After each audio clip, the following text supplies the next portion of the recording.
हाँ देखो, इधर देखो, इसका दूसरा पार्ट कंजर्वेशन ऑफ एनर्जी का, और ये एनसीईआरटी में है।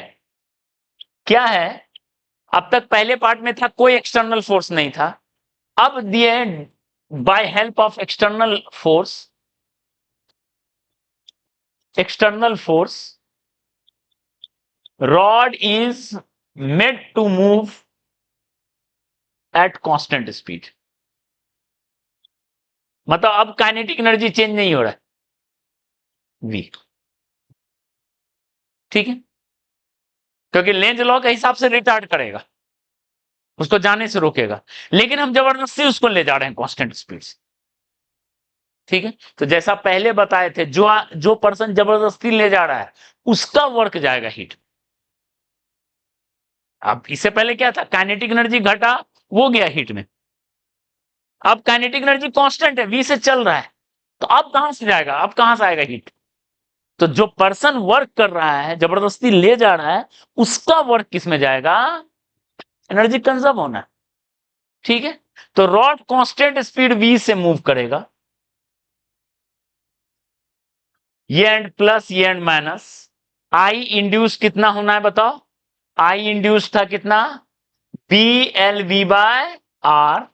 मैग्नेटिक फोर्स कितना था, आई इंड्यूस्ड एल बी कितना था, B square L square V by are.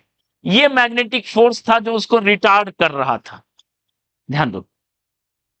ठीक है, ये रिटार्ड कर रहा था पहले वाला केस जो था, तो काइनेटिक एनर्जी घटा, हीट में गया। अब क्या है, हम इसको चाह रहे हैं वी से वो चलता रहे, सिंस एक्सेलरेशन ऑफ रॉड क्या है, कांस्टेंट से चल रहा है, यानी नेट फोर्स होना चाहिए 0।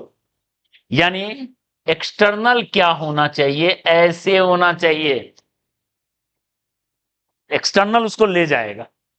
एक्सटर्नल किसके बराबर होना चाहिए, देख के बताओ, मैग्नेटिक के बराबर होना चाहिए, that is B square L square V by R. इतना लगाओ तभी वो कांस्टेंट से चलेगा। क्लियर है, ये तो हो गया न्यूटन्स लॉ। अब इसका एनर्जी वाला पार्ट देख लेते हैं तुरंत। तो हमको वेरीफाई करना है, here work done by external agent appears as heat dissipated। जो भी एक्सटर्नल एजेंट जिसकी वजह से वो कांस्टेंट से जा रहा है, उसका वर्क हीट में जाएगा। ठीक है, मतलब पावर डिलीवर्ड बाय, अब पावर पे आ जाते हैं सीधे, बाय एक्सटर्नल एजेंट